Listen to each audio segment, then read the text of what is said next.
Welcome to the English Language Liberal Leadership Debate here in Montreal. I'm Hannah Thibodeau, the Executive Communications Officer with Global Public Affairs. Tonight, I am very thankful to be moderating this debate. Tonight, our candidates, I'm going to introduce you. Karina Gould, on the left, Frank Baylis, Chrystia Freeland, and Mark Carney will tackle 4 key themes, and those themes were informed by registered Liberals across this country. I'm just going to remind you what those were. If you didn't watch the French language debate last night, you missed a lot, but tonight, I'm glad you're with us. It's Canada's place in the world, growing a strong economy, supporting Canadians, and of course, climate change. I want to welcome all of you to the debate this evening. I'm so happy to be here with you. Thank you. Great to be with you, Hannah. So I'm going to explain to viewers a little bit about the format and remind everyone here too, because we go off a little bit. So here's the format. In each theme, there is an opportunity for candidates to answer a 1-minute question. They'll each get that 1 minute and the same question. Also in the themes, there will be opportunities for 5-minute debates, and we're going to have closing statements. Some of tonight's questions did come from registered Liberals. None of the candidates or their teams know what the questions are. They're in my head. They will come out. Let's start. I want to get right into this and begin with opening statements. And this order was decided by a random draw. Mr. Baylis, your 90 seconds starts right now. Again. Good evening, everyone. My name is Frank Baylis, and I'm a professional engineer. As a businessman, I built several companies in the healthcare sector. And along with that, I've created thousands of good-paying, high technology jobs. I know how to build strong teams. I know how to find good people and work with them to achieve results. I've also been elected as a member of parliament from 2015 to 2019. So I have an understanding of how government works. Now, this combination of my private sector and my public sector experience puts me in a unique position to be able to build systems, work with the government, and make it work for all Canadians. Now, I recognize that we're living in challenging times, but having said that, I'm very optimistic about our future. Yes, I believe in Canadians and I believe in Canada, and with my plan, I'm certain we'll reach our full potential. I'm going to focus on 3 priorities. Number 1, I want to build a strong and resilient economy that we all benefit from. Number 2, I want to improve our healthcare system so that it becomes the best healthcare system in the world. And it's not going to cost more money, it's going to save money. And 3, I want to modernize the federal government such that it becomes much more efficacious, better at delivering services to our Canadian citizens. Together, we will build a proud and prosperous Canada for all Canadians. Mr. Baylis, thank you kindly for that. Ms. Gould, your 90 seconds starts right now. Meeting the moment. That's why we're here tonight. Growing up in a middle-class family in Burlington, Ontario, and now having 2 kids of my own, I get what Canadians are going through. Worrying about how to pay your mortgage, keep gas in the tank, or whether you'll be able to retire. I know it hasn't been easy, as we face serious challenges to our economy and to our sovereignty. But these challenges also present us with incredible opportunities to unite our country, defend our economy, and protect our values from the threats we are facing from south of the border and our own little version of Trump here at home. I got into politics to do good things for Canadians, and with a decade of experience, I know how to get that done. I am so proud to be Canadian, especially right now, as Canadians across this country meet the moment. And tonight, each of us on this stage need to meet the moment. Tonight, I am going to raise the tough questions we need to confront as Liberals, have an honest conversation about where we stand on the big issues we face as Canadians, and present a clear plan for the future of this country. If we do not do that, we will lose the next election. Our opponents may wish that Canada is broken, but we know as Liberals, this is a great country. Now is the time for hope. I am the leader we need, and together we can build the Canada we want. And I'm asking you to join me. Ms. Gould, thank you kindly. Ms. Freeland, you're up next. A few weeks ago in Saskatoon, I met a 4-year-old girl named Ari. She asked me, "Can you stop Trump from invading Canada?" Ari is a smart girl, and she's asking the right question. I'm running to be leader of the Liberal Party, and the next Prime Minister of Canada because Trump is posing the gravest challenge our country has faced since the Second World War. He's threatening us with economic warfare. That's not new. Last time, he threatened to rip up NAFTA, and he imposed tariffs on our steel and aluminum. I fought back, and I won.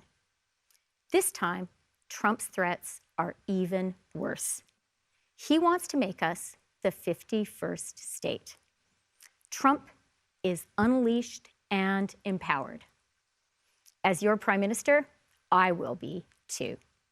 I have the experience, the plan, and the guts to stand up to Trump, to tell him that Canada is not for sale, and if he hits us, we'll hit him back. We need a leader who understands the seriousness of the challenge and is ready to meet it. A leader who can say to Ari and to everyone across our great country, I will fight for you. I will fight for Canada. And together, we will win. Ms. Freeland, thank you kindly. And we move now to Mark Carney. Thank you very much. Good evening, everyone. My name is Mark Carney. I was born in the Northwest Territories, and I grew up in Edmonton. During my career, I've had the honor of serving our country, including as governor of the Bank of Canada during the financial crisis of 2008. Right now, as my colleagues have said, Canada faces one of the most serious crises in our history. To get through it, we will need to build a strong economy, and that requires big changes. Canadians have been telling me that they want change. They want positive change that builds this country. I can bring that change. I know how to manage crises. I know how to build strong economies. Yes, there are a lot of uncertainties, but during a crisis, it's important to distinguish what you can't control and what we can control. We can't change Donald Trump, but we can control our economic destiny. We are masters in our own home. I have a plan that puts more money back in your pockets, a plan that makes our companies more competitive, a plan that builds a strong economy that works for you. Canadians are ready to stand up for their country. I'm ready to stand with them and bring the right change for Canada. Thank you. Mr. Carney, thank you. Thank you all. And we're going to get right into our first theme of this evening, Canada's place in the world. So for all these 1-minute questions, you are all going to get that 1-minute chance to answer the same question. And that's where we're starting this evening. And here's a warm-up for you tonight because it comes from Deborah in British Columbia. But I think Deborah really is showing what many Canadians are asking right now. She asks, how will you stand up for Canada against U.S. President Donald Trump? But I would like to add to what she has to say, why are you the best person positioned to do this? And the order was picked ahead of time. And Mr. Baylis, you're first on this. 1 minute on the clock. Thank you. So I've negotiated hundreds and hundreds of contracts with Americans over my 40-year career. And from time to time, I run into the character of Mr. Trump. So it's not new to me. On this point, I published a letter one day before his inauguration when I said clearly he's not going to put 25% tariffs on everything, but he is going to attack certain industries. The first one I said he's going to attack is steel. It's exactly what he did. I tell you this to tell you that I know how to deal with him. And it's important to understand that Mr. Trump is a bully. And you do not give 1 inch to a bully. In that case, we cannot be learning this on the job. That's where I come in. I have the experience and the expertise to deal with Donald Trump. I can predict what he'll do, and then I can help build our defenses to stop him from doing those things, and also counterattack, which unfortunately is going to be necessary. This way, I will protect our country, I will protect our economy, I will protect our culture, and I will protect our sovereignty. Bang on time for the 1 minute. Appreciate that, Mr. Baylis. Mr. Carney, over to you now. Thank you very much, Hannah. I think in a situation like this, you need experience in terms of crisis management. You need negotiating skills, but you also need economic expertise because part of the way to deal with this situation is to do what we should have been doing and what we need to do as a country, which is to build a strong economy. Now, we're going to spend time on building a strong economy, so I'll go through my plan for that later. But let me start by being clear. We will never, ever be part of the United States in any way, shape, or form. We have to recognize that the Donald Trump of today is different than the Donald Trump of several years ago. Then his objective was to take more of our market. Now he wants to take our country.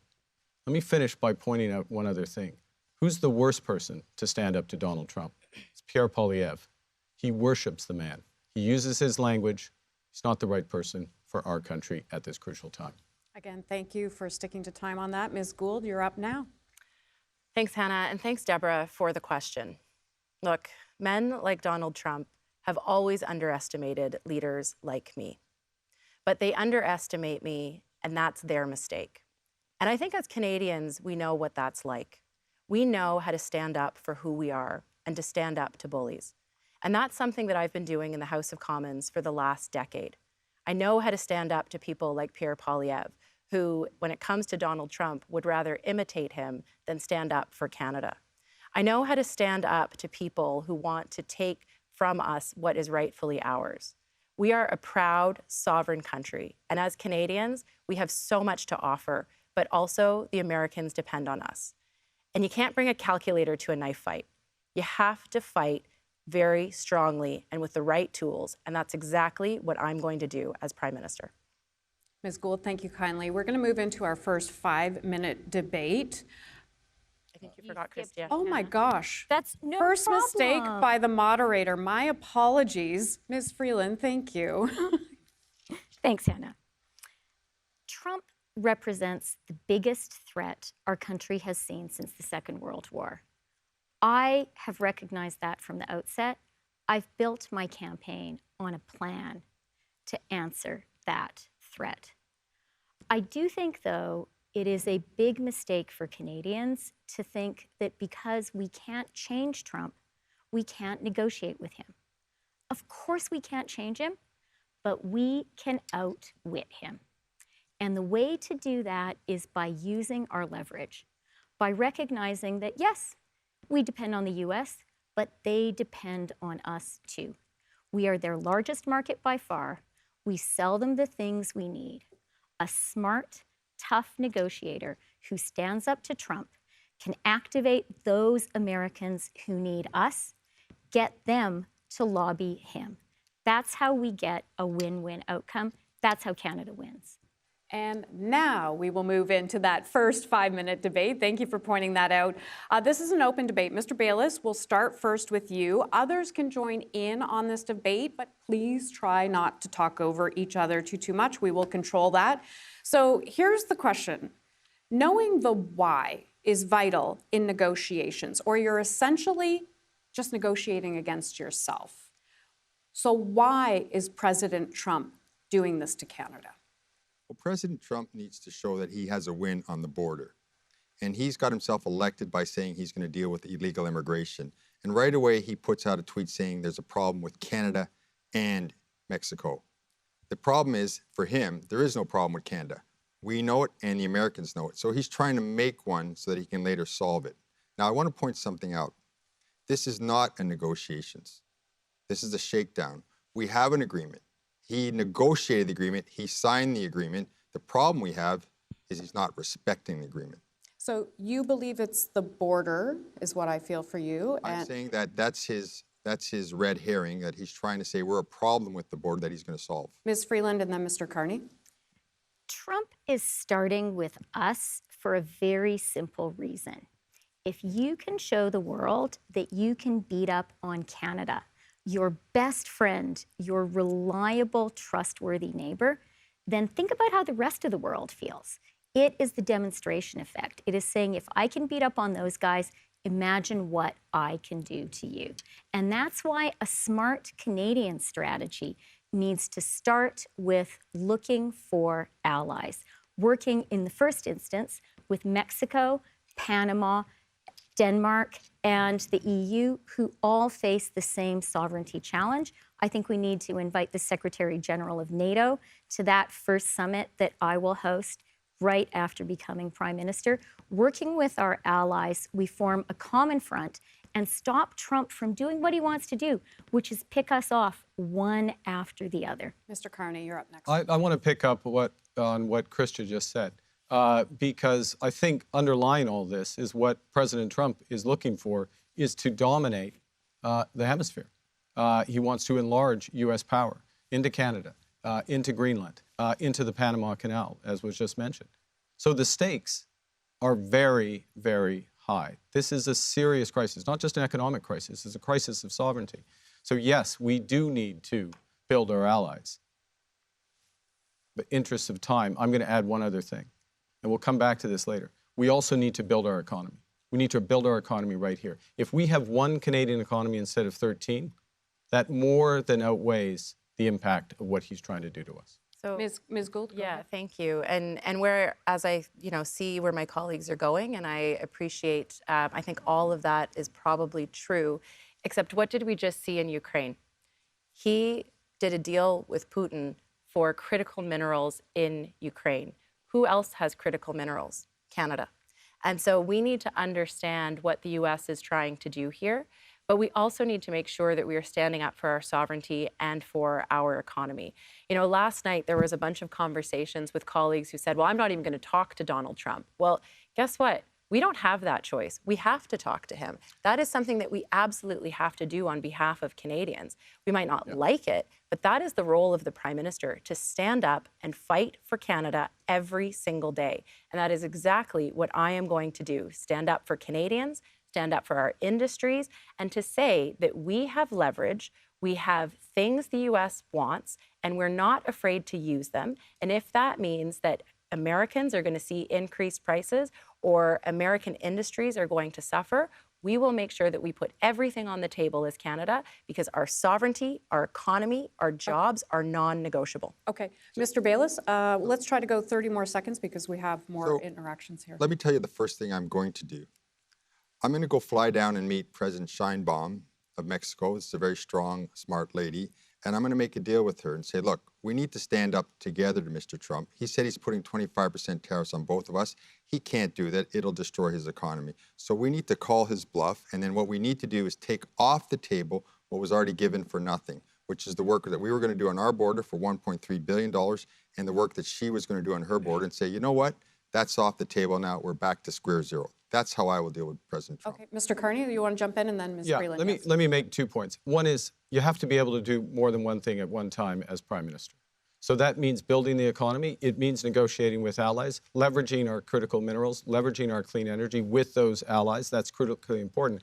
And hitting hard with a real negotiation with President Trump, which includes dollar-for-dollar tariffs, includes using all the cards potentially that we have, and they are considerable, as the U.S.'s largest client. But yesterday, let me get Ms. Freeland in first, and then just one second, Ms. Freeland, and then I'll come to you, Ms. Gould. Recognize about President Trump is, with him, weakness is a provocation, and capitulation is not a negotiating strategy. The great thing is, right now, Canadians get it. There is this wave of patriotism in Canada, and Canadians are going to stand and fight for Canada. They need a leader who knows how to lead that fight and rally that wave of patriotism. I'm the leader who can do that. Ms. Gould. Thank you. Well, one thing that I would like to ask Mr. Carney, because yesterday he made some mentions of sectors that he would protect over others. And I think what is really important is to understand which sectors you're willing to protect, but which sectors you would negotiate away. And that is something that I think as Canadians we need to understand, because as Prime Minister, I'm not going to negotiate any of those sectors away. I'm going to stand up for people in every single province and territory, every single sector, to make sure that we protect Canadian jobs and protect our industries. Okay, as moderator, all due respect, I'm going to try to ask the questions, but I am going to give Mr. Carney the opportunity to respond to that as well, Ms. So let me be clear about a few things. One, not everyone would have watched the debate last night. So in a negotiation, if there are things that should never enter into the negotiation, language, culture, our water, you make clear at the start of the negotiation that they are off the table. Second thing is that the other aspects, for example, our auto sector, I'll give an example, which is intimately and interconnected with the United States. We're going to negotiate around maintaining a good deal for our auto sector. But that is not the same as accepting a bad deal, Karina. Well, actually, when it comes to the auto sector, 10 seconds in the for- previous NAFTA negotiation, we got a better deal than we had before. We changed the rules of origin for car parts that it gave an advantage to high-wage Canadian workers. That's the kind of approach we need to take. Ms. Gould, do you want 10 seconds before we move on? No, I'm okay. Okay, we are going to move on then. Thank you. That was a great, fulsome debate. We're going to move on to the next section where it's a 1-minute response for this question. So Donald Trump said again yesterday, I'm sure we all know, the 25% tariffs are coming on March the 4th. Only days later, one of you will become the Prime Minister of this country. What is your first move? And again, this was drawn ahead of time, and Mr. Baylis, your start. So first of all, I don't take him at his word. He said March 4th, but I would expect him to hit us beforehand, and I expect him to hit us again. What he's going to do is look at industries where he has overcapacity in the United States, because he'll be thinking that's going to hurt the American economy the least, I should say. So where I'm going to be looking at softwood lumber, and I'm going to be looking at dairy as the next two industries he's going to attack. And what we're going to be doing is supporting those industries completely. We're not going to let them take our jobs away. And we're going to be putting into place very intelligent counter tariffs. And then we're going to be waiting. And we're going to be waiting. Because he's not going to stop until he gets the lesson that he can't get away with this. Then what I am going to do is, as I said, I will go down and meet with President Sheinbaum of Mexico, come together with her and say, listen, let's hold the fort together. Let's call him on his 25% tariff bluff. Let's just call it. Tell him, do it. And let's take everything that he already took from us off the table. Mr. Baylis, thank you. Ms. Freeland, you're up next. And again, days later, it's you that becomes Prime Minister. What is your first move? My first move is dollar for dollar retaliation.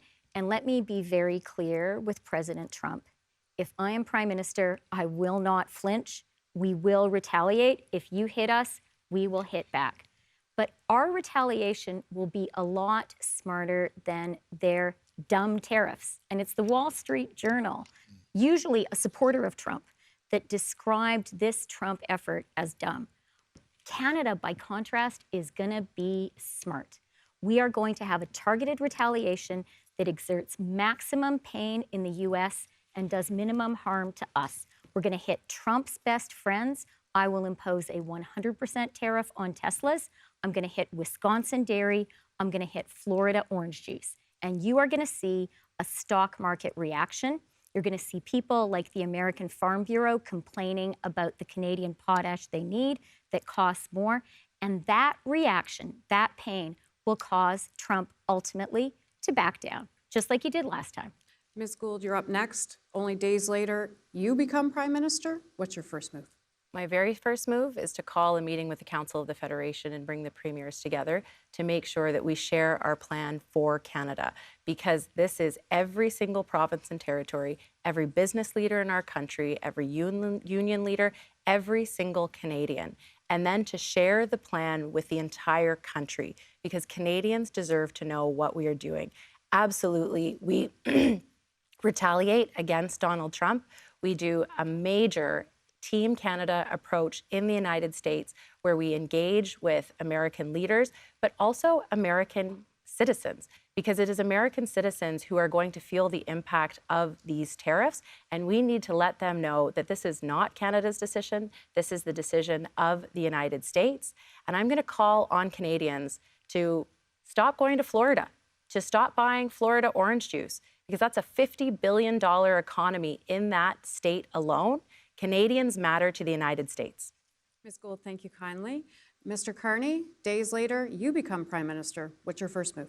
Well, I'll pick up on a few things. First, entirely agree with what Karina just said. First item, I would call it a First Ministers meeting as opposed to Council of Federations, but First Ministers meeting, sharing the plan, but also developing our broader response, our broader domestic response, including project. Secondly, entirely agree with Chrystia. Dollar for dollar tariffs, maximum impact on the United States, minimal impact here in Canada. Thirdly, put them on notice on the broader aspects of our commercial relationship. We are their largest supplier. of energy. We are their largest supplier of electricity. We are their largest supplier of uranium. I could go on, but I will exhaust all my time. There is the first signs in the United States now of the economic impact of the Trump policies. We will amplify that, and that will begin to create the leverage. And then I will call President Trump. And then you'll call President Trump. Well, it's going to be a long day. Okay, Mr. Carney, thank you. Ms. Gould, this is a 5-minute section, and I'm going to start with you on this. Others can jump in, again, if we can try not to talk over each other. Ms. Gould, what do you think Canada should be doing with our allies? And we did hear some discussion in the opening statements about this, given the shifting geopolitical sands around the globe. Well, look, I mentioned that over the past week, Donald Trump has been negotiating away Ukraine's sovereignty and their territorial integrity. We saw President Trump abandon the free world throughout this process. We absolutely need to shore up our allies with democracies around the world because our democracy is under threat. We need to protect the values that we care about. What does that look like? It means reaching the 2% NATO target, not because the US asked us to, but because we need to as Canadians. It means making sure that we stand up for our values around the world, that we continue with our important international assistance. We saw Trump take away from USAID. Canada can't fill that void, but we can maintain our commitments. And it means making sure that we live our values on a daily basis on the international scene. The world needs Canada, and Canada will be there for the world. Ms. Freeland? It's a great question because what is different about this unleashed and empowered President Trump is he is clearly threatening our sovereignty, and we need to respond. For the first time, the US, rather than guaranteeing, for the first time since the Second World War, rather than guaranteeing the rules-based order, the US is turning predator. And so what Canada needs to do is work closely with our democratic allies, our military allies. I've been foreign minister. I know how to do that. That's why I would start with our Nordic partners, specifically Denmark, which is also being threatened, and our European NATO allies. I would be sure that France and Britain were there, who possess nuclear weapons.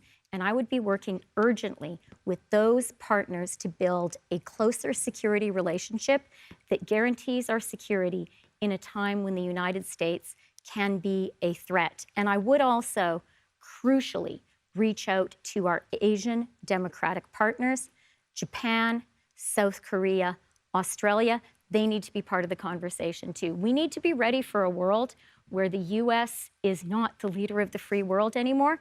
Canada can be and must be a leader in building this new order. Our allies are looking to us.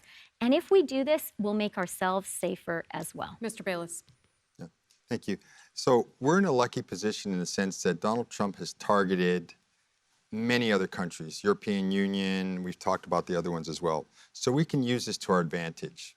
Now we can say to them, let's get together and target Donald Trump and target some of his industries. I'll give you an example.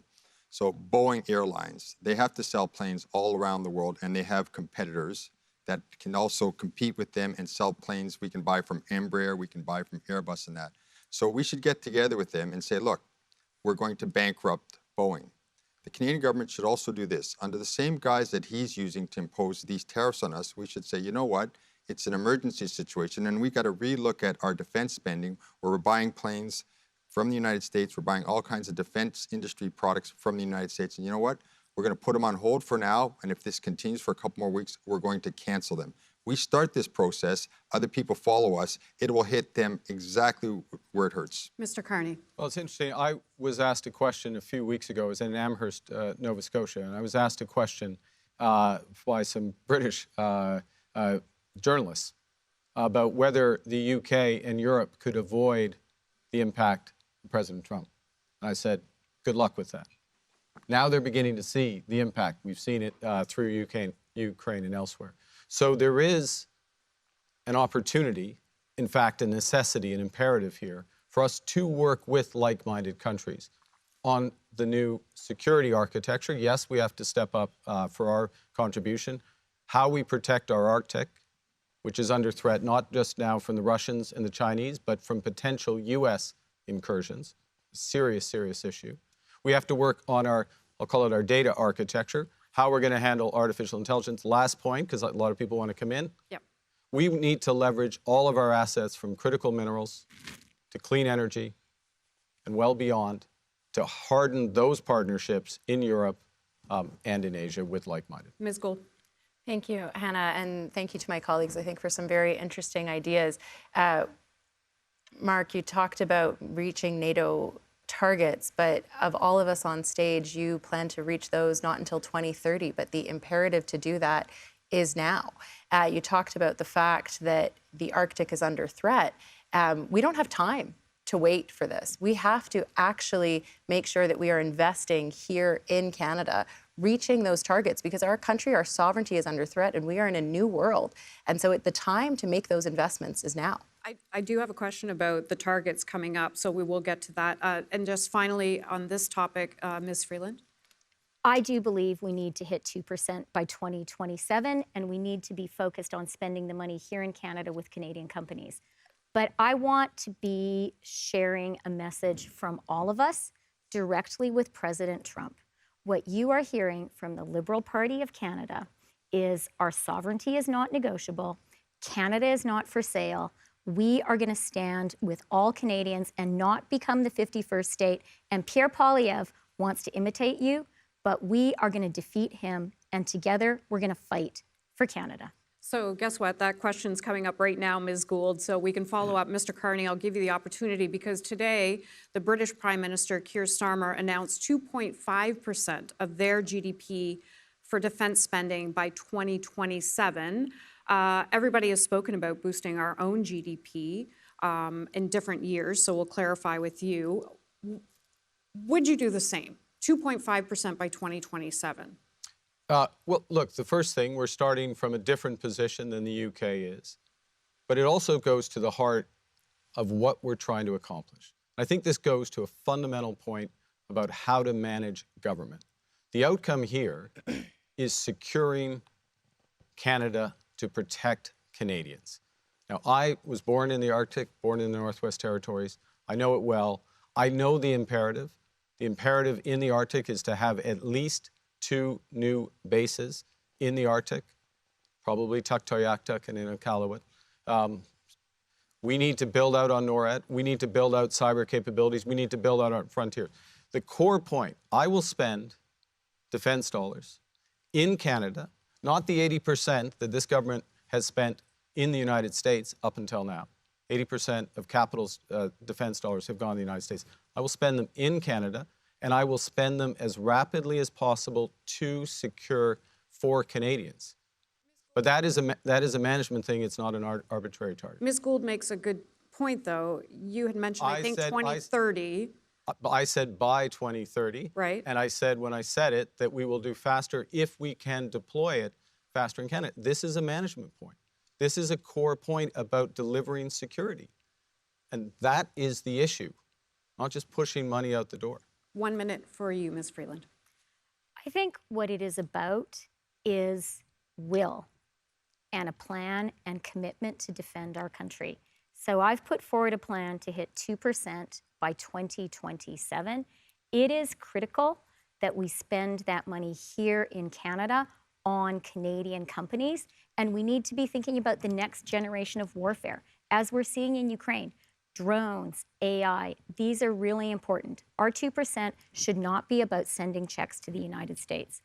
Critically, we need a plan to defend our own borders, very particularly the Arctic, and we need to be working with our Nordic and EU NATO partners. They have nuclear weapons. We need to say to them, we need a plan to protect and defend our shared Arctic without the US, and Canada will step up because it's our sovereignty that's at stake as well. Mr. Baylis, you have 1 minute now.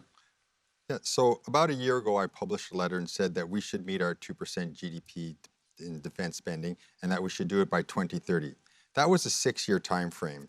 And even at 6 years, to do it intelligently, it's actually quite compressed. So anybody can spend money and everybody can waste money. but to do it intelligently and such that it impacts and comes into Canada and we're buying Canadian products, Canadian services and that's not as easy.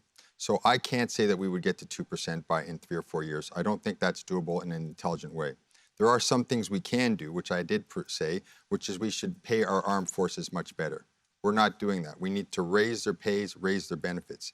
Then I proposed something called CARD, which is the Canadian Agency for Advanced Research in Defense. And this is taking something that the Americans do, and they have their program called DARPA. So I'm copying that program where they invest in research and development in Canadian companies. They develop something, now we see it's working, then we can procure it. So I want to make the spending, but it won't happen that fast. Okay, Ms. Gould, now over to you. Thank you, Hannah.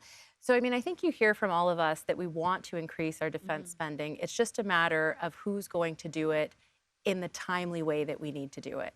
And I'm committed to doing it by 2027. And there are 2 ways that we can do this. First, by increasing the salaries of our Canadian Armed Forces. We do not pay our military personnel a sufficient wage in this country, and they are there for us when we need them most. And so we need to pay them more. That's something that I would do immediately as Prime Minister. Second, what can we do? You know, Mr. Carney talked about military procurement, but our military procurement isn't working. We have a lot of orders on the docket. We need a procurement czar to get those orders moving. And while I entirely agree with a Made in Canada solution, we need to ensure that our troops have the equipment, the tools, and the resources that they need to fight and protect us here at home and around the world. Okay, this isn't a debate period, but I do see everybody wants to jump in. Ms. Freeland and then Mr. Carney. I just want to push back against the idea that managerial or technocratic obstacles should get in the way of defending Canada.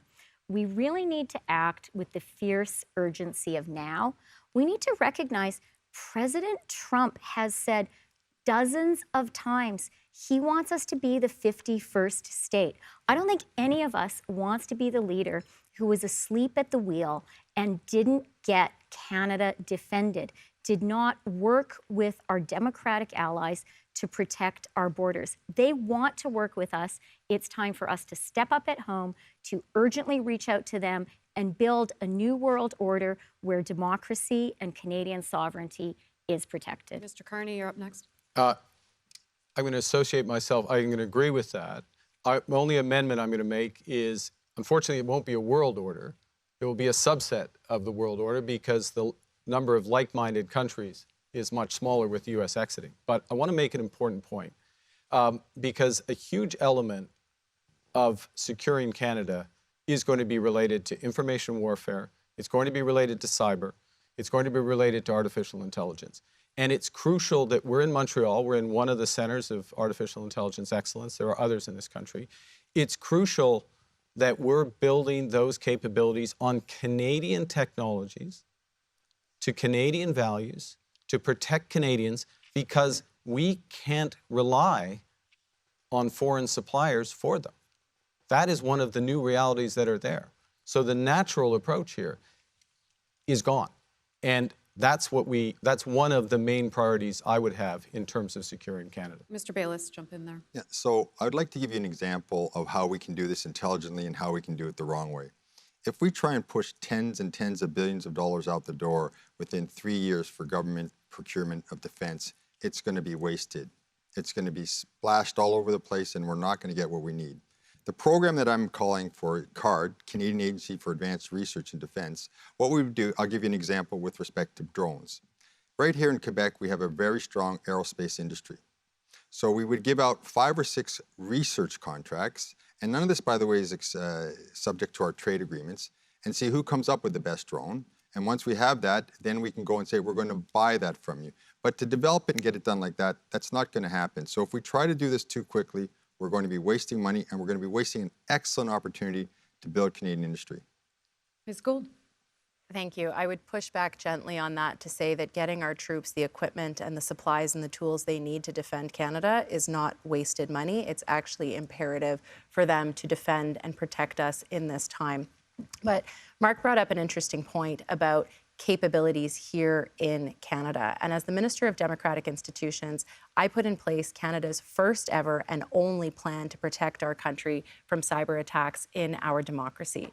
And as part of that, I know that we have one of the premier cybersecurity institutions through the CSE here in Canada. But what we don't have is our own intelligence agency that can work to collect foreign intelligence. Now might be the time that we need to establish those capabilities. We heard earlier today that the Americans had thought about removing Canada from our Five Eye partnership. We rely too much on the Americans for intelligence internationally, and we need to ensure that Canada has the capacity and the capability to protect ourselves, to work with democratic partners, and to ensure more than anything, we are protecting Canadians, Canadian industry, and our economy at a time of intense cyber espionage. And this is something that is an important policy for today in 2025. Ms. Freeland, jump in there. You know, I really believe in Canada and Canadians, and there is this wave of passion in our country to defend our country. One of the reasons that I decided to run for the leadership is I had a conversation after Trump made his 51st state threat with a couple of very brilliant young technologists who worked with Jeff Hinton, the Nobel Prize-winning father of AI. And they said to me, we know what's happening in Ukraine, and we see how technologists are leading the fight. We are patriotic Canadians. We believe in our country. We need a government that gets that invests in us, because we are ready to stand on guard for Canada. And that is the approach we need to take. I think we need to have confidence that Canadians, empowered and led by a government that believes in them, will do this. Mr. Carney. Okay. This is a crucial conversation. And I'm really heartened by both the seriousness, the range of ideas, but I'm going to bring up one related aspect, which Karina just touched on, which is about foreign interference in our democratic institutions. And the responsibility of all politicians, particularly leaders of parties, and certainly a prime minister, is to be fully briefed on these issues. Pierre Poilievre hasn't ever bothered to get his security clearance. I've already, during this leadership campaign, filled out my forms. It wasn't that hard to do, I have to say, and put them in, and I fully expect to get it in the near future. This is the kind of irresponsibility at a time when our country is under threat that we cannot afford. We cannot afford a leader like Pierre Poilievre. Mr. Baylis? I'd like to just do two things. First of all, clarification on Ms. Gould. I put out my defense plan before yours, and in it, I made it very clear that I was going to raise salaries, but that's not going to spend tens of billions of dollars. Having said that, what we do need to do is increase enrollment, and that will come by getting better salaries and benefits. And also, there's another area where I'd like to see us step up, where we've really fallen far behind. We're down to 33 UN peacekeepers in the world. This is not acceptable for Canada, the country that brought peacekeeping to the world. So I'd like to really invest in recruiting, strengthening the number of people in our armed forces, and putting some out in peacekeeping roles. I want to thank you all. That was a great first theme. We are going to move on now to the second theme of this evening. And this is going to be a question for all of you. It's a 1-minute question. And I'm going to start with Mr. Carney this time. So Canadians are living in tough economic times. As Prime Minister, what would your priority be to strengthen our economy? Well, I think I'll start my answer by saying this will be one of my top priorities, jointly with these issues that we just touched on, largely with the U.S. and the threats to our security. A focus on building our economy on several layers. First and foremost, this is a time to build. We have an enormous opportunity to build our economy. That means building millions of homes.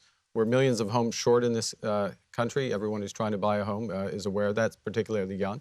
It's building infrastructure, both conventional energy infrastructure and clean energy infrastructure.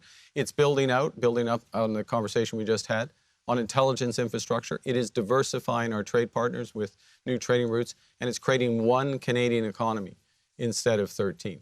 That's what's necessary to move this country forward from where we are today, which has become quite a weak position economically. We will dig into some of those topics a bit more. Ms. Gould, you're up next.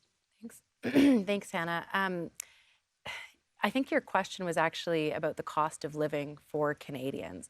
It wasn't about, the macroeconomic picture, which we know is doing okay for Canada. But when Canadians, people, don't feel like that, it's not working for them. I'm glad to hear, my colleague talk about housing. It's one of the first times I've heard him talk about it during this campaign.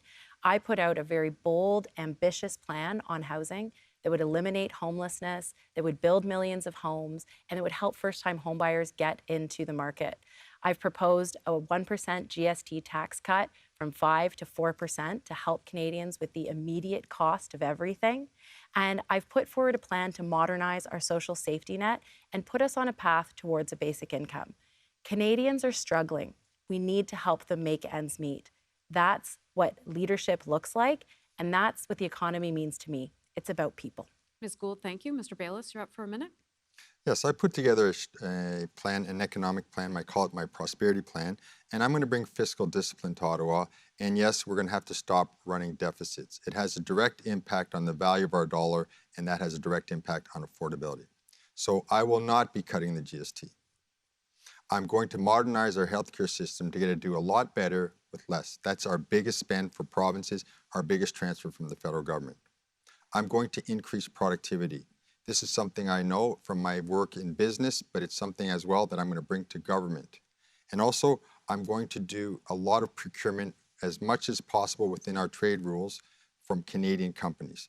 Together, this is going to put us on the right path. Now, people say, what date? What date, Frank, are you going to end deficits? I can't give you a date, but what I can say is this. We're going to stop going down this pathway, and we're going to start going down this pathway of budgetary balanced budgets. And this is going to raise our dollar, and that'll be better for everyone in the long run. Okay, and 1 minute now to Ms. Freeland.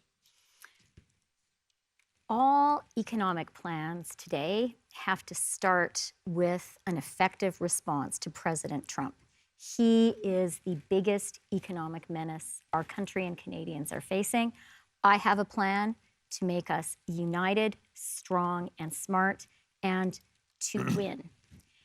I think we also all recognize that President Trump is also handing us a golden opportunity. Canadians right now really get how wonderful Canada is, and they understand we're under threat. And so today we have a chance, a once-in-a-generation chance, to make Canada stronger, richer, more prosperous, more resilient. I'm going to seize that opportunity. I'm going to cut interprovincial trade barriers. I'm going to cut red tape and get things built. I'm going to use government procurement not to send checks to the US, but to invest in Canadian jobs and Canadian companies. That's how we make Canada stronger, more resilient. That's how we stand up to President Trump. We are going to move into the 5-minute section, so I'm just going to lead off with a question, but I'm sure you may have things you want to jump in on each candidate. Mr. Carney, you will start this 5-minute debate. Others can jump in. Last year in Canada, there were over 2 million visits to food banks. That's the highest in our history. For people who are at home, how would you make it more affordable for them? Okay. I would like to come back to some of the points raised, but this is such an important issue. I'll go straight to affordability. What's happened in this economy over the last 5 years is that people's wages have not kept up with the rise in prices. So we've had the average family of 4, their food basket has gone up by more than 25%. Their wages haven't kept pace with that. So, and we see the growth in food banks, but we see every day middle-class families struggling as a consequence of it.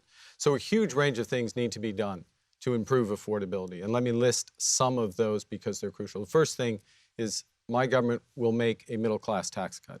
Secondly, my government will remove, as Ms. Freeland will, remove the GST for first-time home buyers. This is a crucial point, getting on the home ladder. We need to, if we have one Canadian economy, we can reduce prices by 15%. If we have greater competition in our economy, which my government will deliver, in groceries, in broadband, in transportation, that will bring prices down. That will help people move ahead. So we have to tackle the affordability issue across the board. Last point, absolutely have to keep in place the progress that the government has made on crucial things such as childcare, on dental care and farmer care, because that helps those who are most vulnerable. We'll talk a little bit about healthcare soon too. Ms. Gould, you're up next. Thank you, Hannah. You know, when my colleagues talk about households, I talk about families. When they talk about, you know, the macro picture, I talk about what it means for individuals. And I'm so proud that I was able to deliver affordable childcare for families across this country. And I would expand that to include before and after school care as well. But when we're talking about people who are going to food banks, we're talking about the most vulnerable in our society. A middle-class tax cut or removing the GST on new homes isn't going to help those folks. But you know what will? Modernizing our social safety net, making sure that seniors who live on a fixed income, persons with disabilities, folks who have lost their job, who need support to retrain and rebound, are better off. And that's why I'm talking about opening a path towards a basic income. Poverty costs money. That's why we need to work to eliminate homelessness. It's why I would work with provinces and territories to have specific accords to ensure that folks who get into housing can stay stable and that they can enter the workforce and join and be prosperous. We need to tackle poverty in this country. It is urgent for us to do, and it is something that I am promising that I will work on with Canadians to ensure that every person in this country has a real, viable opportunity for success. Ms. Freeland, you're up next. I am so glad to have childcare mentioned. As finance minister, one of the things I was so grateful to be able to do was to introduce in my first budget a national system of early learning and childcare. And it was wonderful to work first with Ahmed Hussein, get that first crucial deal with BC and a bunch more. And then Ahmed handed the baton to Karina, and we worked together. This is generational. It's transformational for Canada. My affordability plan includes 100,000 more childcare places. It includes a middle-class tax cut. It includes a cut on credit card fees. It includes a cut on taxes for first-time home buyers. And the critical thing for us to all remember is the real threat to Canadian families, the real threat to people working really hard and struggling to get by is not anyone on this stage. It is Pierre Poilievre. He will cut. He will bring in a cruel austerity that will hurt all the people in Canada who need the help the most. And that's why I'm proud to be a Liberal, and that's why I'm running to be the next leader of our party. Mr. Baylis, I'm trying to pick up some time here. 30 seconds to you, and then I'm going to come over to you, Mr. So you mentioned food banks. I've actually been on the board of directors of a food bank for 11 years. And you'll note that was over the time that I was a member of parliament. So normally I stepped off all boards because you don't want to politicize them. But the food bank said, Frank, we don't care. We need your help. Please stay on the board. So I understand this intimately. Now, what tends to happen with politicians, they did it this time. They brought the grocery store owners in and they yelled at them and screamed at them. But the reality is this. If you want to buy an orange, that grocery store has to go buy it in the United States in US dollars, bring it to Canada, convert it to Canadian dollars. Every time our dollar goes down, that price of that orange goes up. Now, if we want to get that down, working, we need to bring our dollar up and bring oranges, bananas, everything else down. That's the solution. Mr. Carney? I want to be clear, and Canadians feel this. I want to be clear about the, quote, strength of our economy. Our economy over the last 5 years has been driven by a big increase in the labor force, which was largely because of a surge in immigration that is now trying to be controlled, and by government spending that grew over 9% year after year after year, twice the rate of growth of our economy. Okay? So our economy was weak before we got to the point of these threats from President Trump.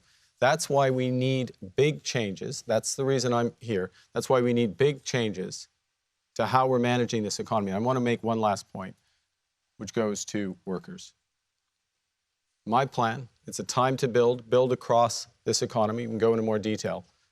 It is going to be a great time going forward to be a worker in Canada. It is going to be a great time to be in the trades in Canada because we are going to build this country across this country for Canadians and with Canadians. Ms. Gould, I'm going to give you 30 seconds. We are out of time, but I want Thank you. to. Look, I'm not going to talk down Canada. I am only ever going to be a champion for this country. And when it comes to the question that was asked about poverty, we actually have to talk about people in poverty and what their lived experience is. When I was the Minister of Families, I worked on a national school food program that is now going to be supporting thousands of kids across this country and delivered childcare. But let's be clear, poverty costs us money, and investing to tackle and end poverty, like things like the Canada Child Benefit or increasing senior supports, is going to benefit all of us. Okay, and 30 seconds to you, Ms. Freeland, and then we'll move on. I just want to say really quickly that we need to be really careful not to repeat conservative talking points. Canada most definitely is not broken. We are a strong, resilient country. Canadians live 4 years longer than Americans, and median wealth in Canada is higher than in the US. Trump is giving us an opportunity to make a strong economy even stronger and more resilient. And I think as Liberals, we have to remember the great legacy of Jean Chrétien and Paul Martin. We are the party that believes in social policy and economic policy. We know how to deliver jobs and growth, and we know how to support people. We believe in both, and that is the kind of party and that is the kind of government I will lead as Prime Minister. We're going to have one more 1 minute issue, and we can talk about all of the other stuff in that as well. So I'm going to start, this is supposed to be with Ms. Freeland as well on this one because it was previously drawn. As Prime Minister, and we're coming back to what we were talking about when it comes to managing the nation's books, how would you manage the nation's books at this critical time? And of course, you were the former finance minister. Yeah, well, I would start by pushing back very forcefully against conservatives who talk Canada down. The reality is Canada has a strong fiscal position. We have a AAA credit rating, and we have the lowest debt and the lowest deficit in the G7. That was important for me to maintain a fiscally responsible position because I know that we have needed to keep our fiscal firepower dry because I saw that Trump was coming. Today, we need to seize the opportunity that Trump presents us to harness this wave of Canadian patriotism and to build a Canadian economy which is even stronger with more jobs, more investment, more prosperity. And critically, we need to remember that standing up to Trump is the foundation of all economic policies, and there could be some pain involved. The government has to be there to support workers, to support businesses. As Prime Minister, you have my commitment that I'll do that. Mr. Baylis, your 1 minute starts now. So as I mentioned, I'm going to bring fiscal discipline to Ottawa. Now, when I say that, a lot of people think, okay, is he going to cut services or is he going to raise taxes? It's neither. There's a third option, which is to increase productivity. So if we increase productivity, we increase richness, we increase our tax base and everything. Now, as a business owner, I've done that. When I brought a company from 2 people to 1,000, I know how to invest intelligently to increase productivity. Added to that, as I mentioned, I've also been elected. So I'm the one person here that understands both sides of the coin. And I'm going to use that skill set to then say, okay, how do we put in place government programs that are going to help the economy work, government programs that are going to be à la bénéfice, to the benefit of businesses, and take away ones that are hurting, such as, for example, I wrote well over a year ago that the increase in capital gains was a very bad idea because it goes against what we want. It discourages investments when we want to encourage them. And Ms. Gould, you're up next. Thank you, Hannah. Look, I'm all for increasing productivity. And in fact, last week, I announced a plan to create 1 million new entrepreneurs in this country. I'm the daughter of a small business owner. I grew up working in the family business, and I think we need to unleash that economic potential. But if someone tells you that they're going to balance the books in a very short period of time, increasing our productivity in that period of time is not going to be sufficient. And at a time when we are facing potentially one of the greatest economic shocks our country has experienced, we need to ensure that the government can be there for Canadians, like the federal government was during the pandemic with the Canada Emergency Response Benefit, the business loan, as well as the wage subsidy, because we will win against Donald Trump. But we need to ensure that Canadians have the income support they need and the jobs to get to when we eventually win. Thank you. Mr. Carney, the last in the 1 minute. Okay. Well, it was my privilege to work with Paul Martin when he balanced the books and kept the books balanced. And one of the lessons of that is the need for government to continue to focus on how effectively it is spending precious taxpayers' dollars. In other words, a focus on the outcomes of programs as opposed to the dollars going in.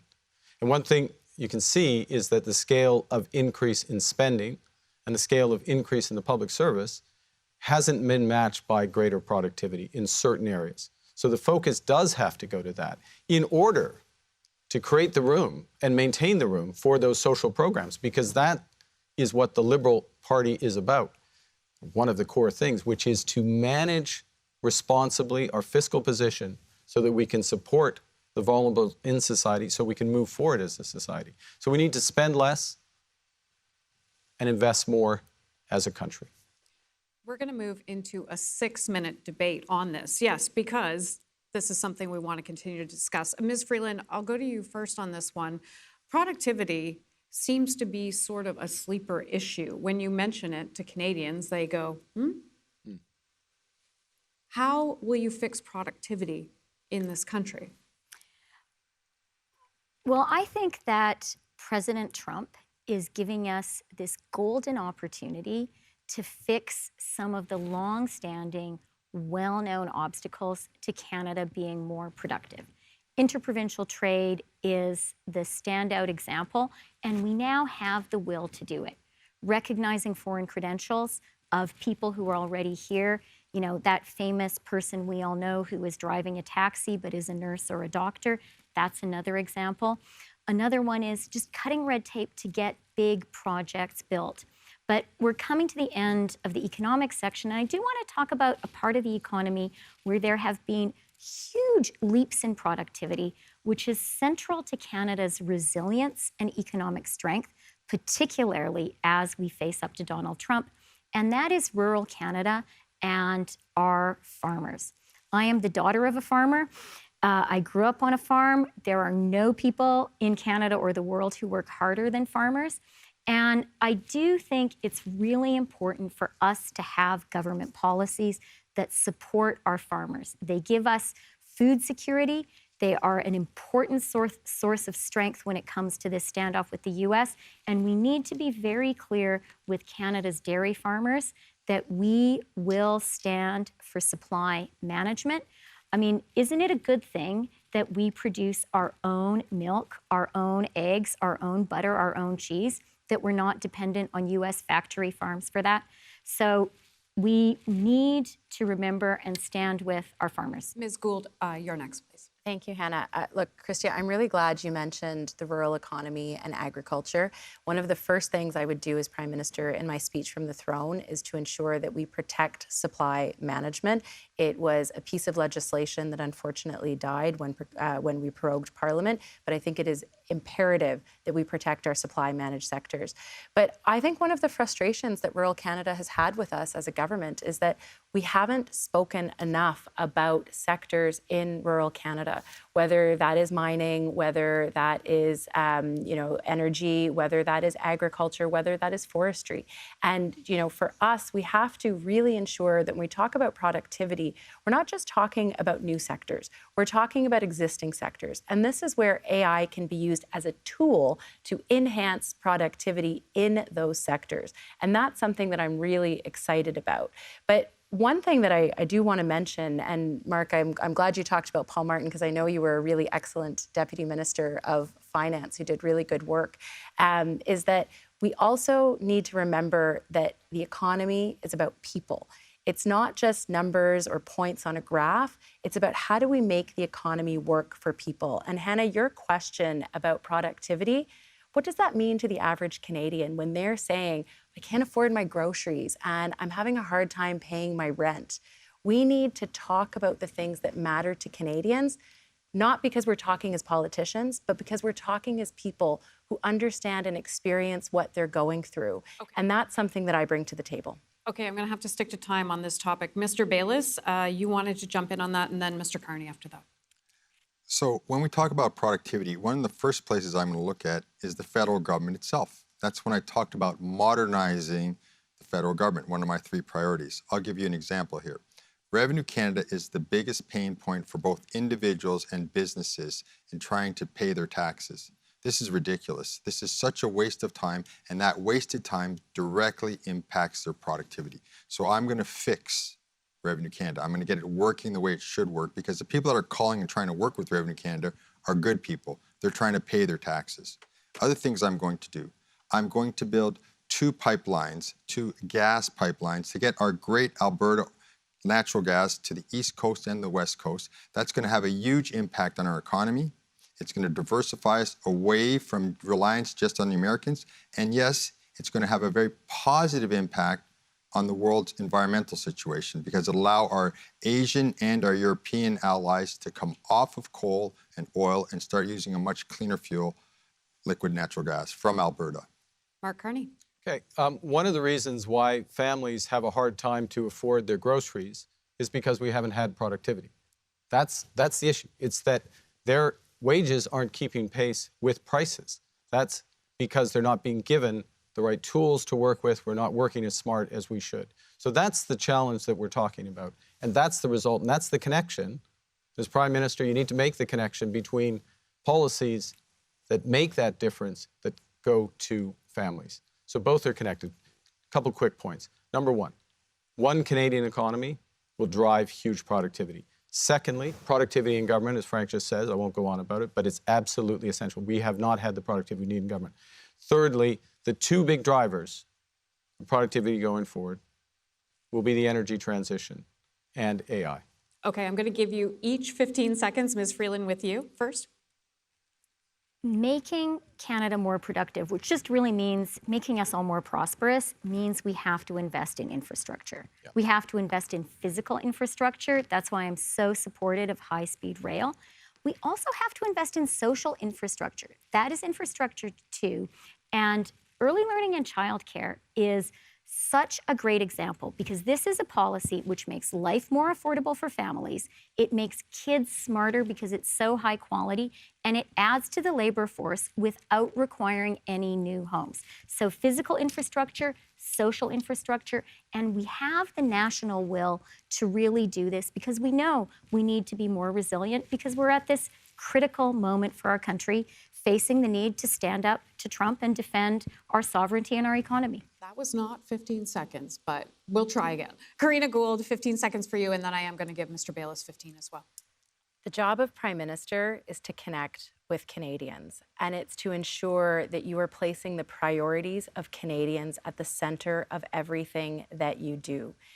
That's why tackling things like homelessness and housing affordability actually make people's lives more affordable. That's the job of being a politician. It's putting the human face on policy. Mr. Baylis, 15 seconds. So with respect to productivity, I'm one of those people that says, what's best practices? Now, one of the leaders in productivity in the world is Ireland, and they have a very clear axiom of belief. Capital gains should be lower because it encourages investments. Whether you're on the right or the left of the spectrum, they all know that. They keep their capital gains tax very low, and that encourages the investments that they need for productivity. Literally 5 seconds, Mr. Carney. It's time to build. We should support builders, and those are people who take risk for our country. Okay, we are going to move on to our third theme this evening. I want to thank you for that last one. It was a really good debate. And we're going to start with you, Ms. Gould, on this one. This is a 1 minute, so each of you are going to get 1 minute to respond to this. In 2015, Justin Trudeau swept to power in large part because young Canadians, they liked him, they voted for him, but fast forward to today, that age group is really moving towards the right. What will you do as Prime Minister to win back the support of that age group? Thanks, Hannah. Well, maybe the debate so far is indicative of why young people are not supporting the Liberals right now, because we're not talking about the issues that matter to them. We talked a little bit about housing, but that's one of the biggest challenges that young people are facing right now. My plan to really supercharge our housing investments, but also to ensure that young people can actually enter the housing market will make a difference in that regard. We're not talking about the cost of living, on how challenging it is to be a young person these days, and the dream of owning a home or having that prosperity that's just not there. And if I can be honest, one of the things that we did was we lost trust of younger people because we weren't focused on the issues that mattered to them. And so my pledge as Prime Minister is to ensure that I am building a future for you as young people and for future generations. Thank you, Ms. Gould. Frank Baylis, you're up next. So for young people, there's a few things that are critically important. First of all, let's talk about education. We've done something very silly. By the way, my 1 minute is not on. Should it be on? I'll keep track. Okay, sorry about that. So, That was very honest. yeah. There we okay, go. There we go. And you'll get those extra seconds. No problem. So what I was going to say is that, first of all, I want to see real investments in our universities. We've been squeezing our universities, and quite frankly, that's the dumbest thing we should be doing, because that's the foundation of an advanced economy. So I want young people to know that I will be completely supporting your education. Second thing is, they are the ones that are going to find it hardest to buy a home. So we need to help them buy a home. And there's two things we can do. Well, there's many things, but two things that I'm proposing is to increase the amount for the first home savings account. It hasn't kept up with inflation and that, so we need to increase the amount of money that people can put aside so they can buy a home. And the second thing we need to do is really keep the investments going, which have been lacking for so long, in social housing. The government's got out of social housing, and there's a knock-on effect that affects everybody when that happens. So we need to get back into social housing. We need to help young people buy their homes. And what we need to do, when I get the government in order, what will happen is you'll have more money in your pocket. It'll take a little bit of time, but you will be able to buy a home. Ms. Freeland, your 1 minute is now. Well, I was there in 2015. I had been a backbench MP for 2 years, and I remember how electric that campaign was. And the reason we won, at the heart of it, was we recognized the pain that middle-class Canadians, including young Canadians, were feeling. And we recognized and identified that Stephen Harper led a lackluster recovery from the 2008 financial crisis. We pointed that out, and we said we are going to invest for jobs and growth. Today, we need to do the same thing, and we need to focus on affordability for young people. I have a plan to do that. Cut taxes for first-time homebuyers. Cut taxes for the middle class. 100,000 new childcare places. Cap credit card fees. We need to be there for young Canadians so that they can know if they work hard, study hard in the free trade schools I will offer them, they can have a great Canadian middle-class life. Mr. Carney, you're next. Okay. Are we going to talk about housing? We're getting there. Okay, good. Because housing is central to this, but I want to add to the opportunity set for younger Canadians, which has shrunk in recent years. Let's expand it. Let's expand it in all aspects of what we're doing. First and foremost, it's a time to build, as Ms. Freeland just said, focus on infrastructure, building this economy out. There is a huge range of opportunities that comes. As I say, for the next 25 years, being in the trades, fantastic if we follow through with the promise there. That's the first. The second is, as Mr. Baylis said, let's look at our universities. Their funding is being squeezed and has been squeezed, and it's been made up by having foreign students. That's come to an end. We need to be there for our universities, or we're going to miss the opportunity. Thirdly, we need broad-based skills training. The federal government has a role there. We need to leverage AI and others to deliver it. Okay, we are going into a 5-minute debate now. And Ms. Gould, I'm going to start with you again on this one. This is from a Liberal in Ontario, Chrystia. She's asked the question in this survey, how do you plan to make owning a home, and there comes the question about home ownership, feel like a possibility to those stuck in renter's land? Thank you, Karina, for that question. So there are two parts of my comprehensive plan on housing. One, create an industrial housing strategy so that we can build millions of new homes. We can use modular homes. We can invest in co-op housing. but also to increase the first-time homebuyers incentive. Right now, it's about 5 to 10%. I want to increase that to 50% so that first-time homebuyers can actually get into the market, build equity, and buy back that equity over time. But I want to pick up quickly on the last question because I was actually a young person in 2015. And I was excited about what the Liberal Party of Canada was offering, and I was excited about Justin Trudeau's leadership. And you know why? Because it was a bold, ambitious plan for our country. It was progressive. We were going to fight. We fought climate change. We talked about new ideas to move this country forward. And the way that we're going to bring young people back to the party is not by being conservative light and not by being unambitious for Canada. It's going to be by having bold ideas for this country where Canadians feel inspired and hopeful about the future that we're going to have.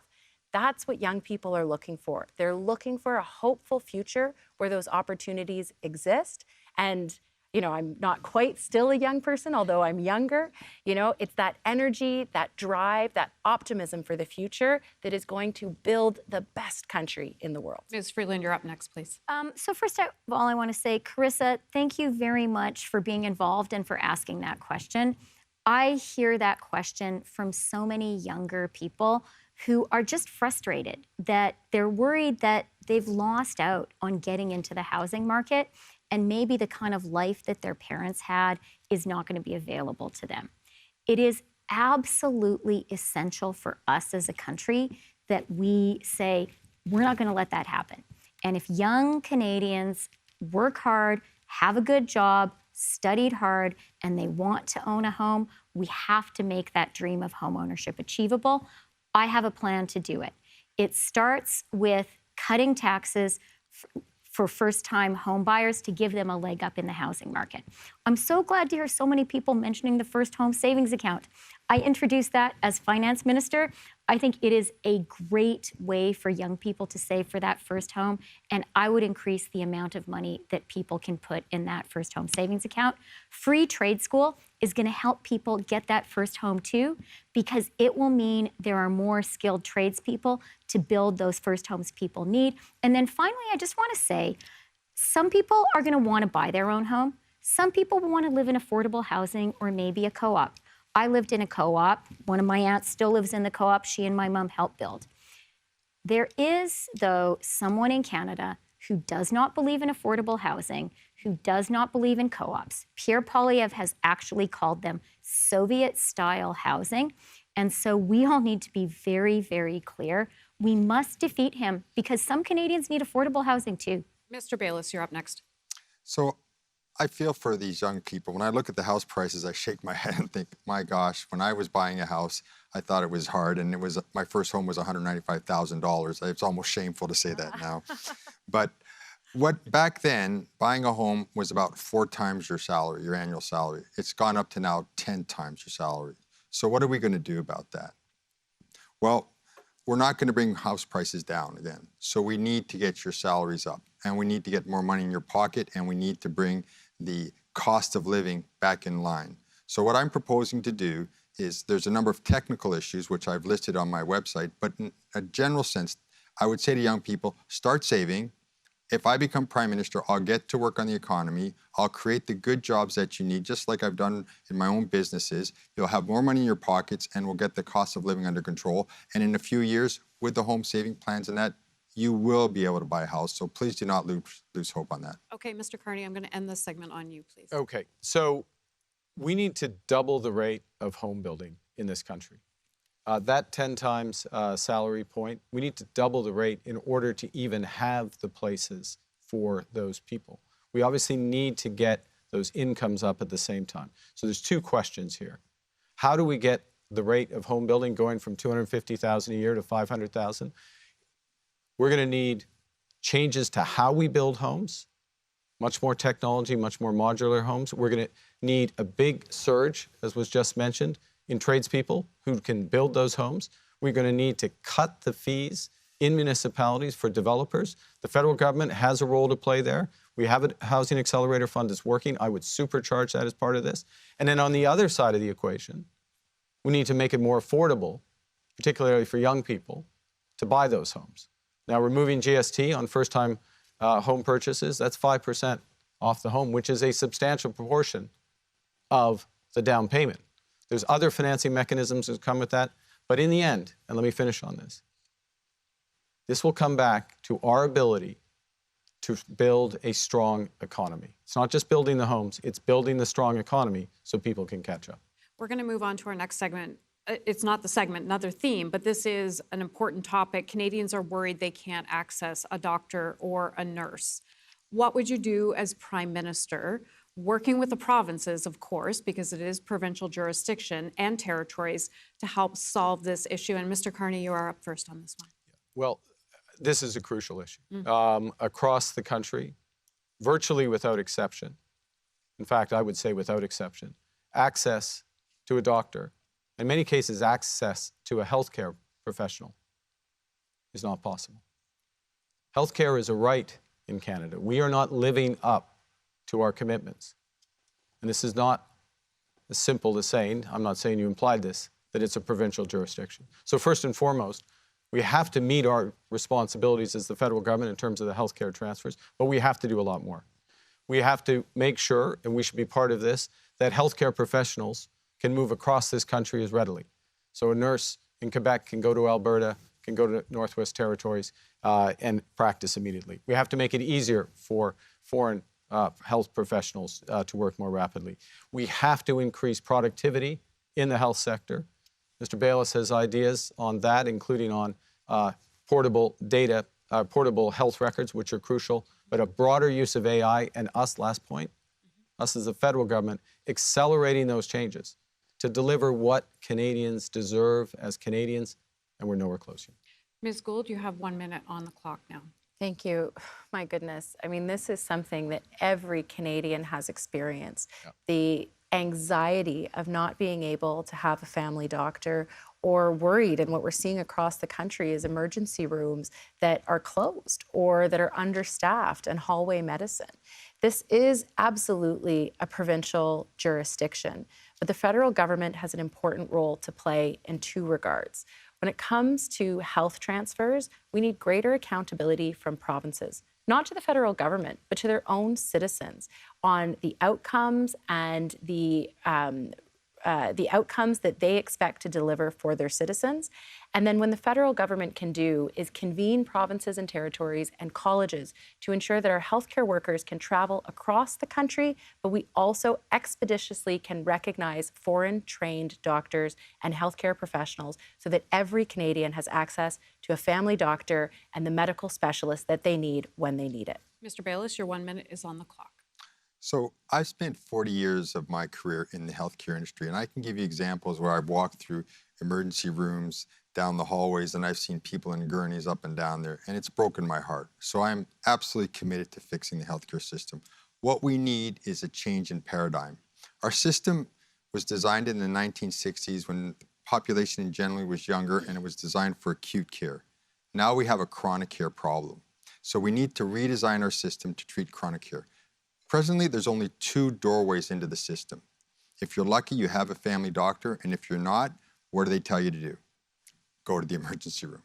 So what I want to do is open 3 more doors into the system. I want to go to pharmacists, first of all, and expand their scope of practice. They can do so much. I want them to do a lot more, which they're trained to do. Number 2, I want to train 6,000 nurses to become what we call nurse practitioners. That would allow them to do almost as much as a doctor and have them staffed across the country. And finally, I want to invest in home care. And Ms. Freeland, 1 minute for you as well. Well, thank you, Hannah. And I want to start by thanking the great, hardworking people in the Canadian healthcare system. A few days ago, I spoke to a nurse practitioner. Her name was Kathy in Riding Mountain. Hi, Kathy. I hope you're listening. She's a Liberal. And she talked to me about how much she loves her job and cares for her patients, but how much of a strain the strain on the healthcare system imposes on her, too. So thank you very much. We do have to make it better. We have to make it better by training more doctors, nurses, nurse practitioners here in Canada, by recognizing foreign credentials and by allowing credentials to be portable across the country, by inviting the great doctors and nurses Canadian ones in the US who want to come home, encouraging them to come home, making it possible. And finally, we need to be clear with Canadians who care about their healthcare system. You cannot trust Pierre Poilievre with our universal single-payer healthcare system. All he believes in is cuts, cuts, cuts. And that is one of the things that motivates me as a Liberal to defeat the Conservatives in the next election. We are going to go into an open debate section here on this. And Mr. Baylis, yes, I will start with you on this one. Okay. I want to ask a follow-up question on it. Is it simply a question of money when it comes to healthcare and transfer payments, increasing that money, because I know provinces would love to have more money for healthcare, or does the structure of the healthcare system need to change? So a few years ago, the federal government announced something like $40 billion more in healthcare spending, and nobody went, great, finally it's solved. We all shook our heads and said, great, we're just shoveling more money into the fire, because we do need to change the paradigm. Now, the wonderful thing I can tell you is that I have seen the technologies that can do that develop right here in Canada. I'm working with one company I'm supporting, and that they've developed is amazing in terms of electronic medical records, using artificial intelligence to wrap around and read all your records anywhere they are and produce reports accordingly. I've seen other AI developments in Canada again, where they allow doctors to spend a lot less time note-taking, in fact, no time note-taking, and everything collaged put together for them, and doctors can be doctors. So we have the technology here. We have the ability to go forward here. This is what I'm going to bring to the healthcare system. And when I'm done, we are going to have the best healthcare system in the world. Believe it. Ms. Gould, you're next on this one. Thank you, Hannah. Look, universal health care and timely access to our health system is something that every Canadian deserves and should have. And it was a Liberal government that put universal health care in place. We can be very, very proud of that legacy. However, when it comes to the actual system, it is the provinces and the territories that manage and deliver care. The federal government provides transfers, but what we don't do enough of, and while I support the increase in transfers that we didn't have enough accountability for where that money was going. It can go into the general revenues of provinces and territories, and we have no way of knowing how that money is spent. And again, it's not to be accountable to the federal government, it's to be accountable to citizens. Citizens deserve to know how that money is being spent and what the outcomes they can expect are. One of the things that I did with the childcare agreements is that all of that money was contingent on specific objectives and outcomes for provinces and territories. That's what we need in healthcare. Canadians deserve timely access to a doctor. They deserve to have a family doctor or a primary care physician. And they deserve to know that when they get sick, when they need the healthcare system, it's there for them. Because our healthcare workers are working around the clock. They are doing everything they can to provide patients the care that they need, but the system itself needs to be modernized.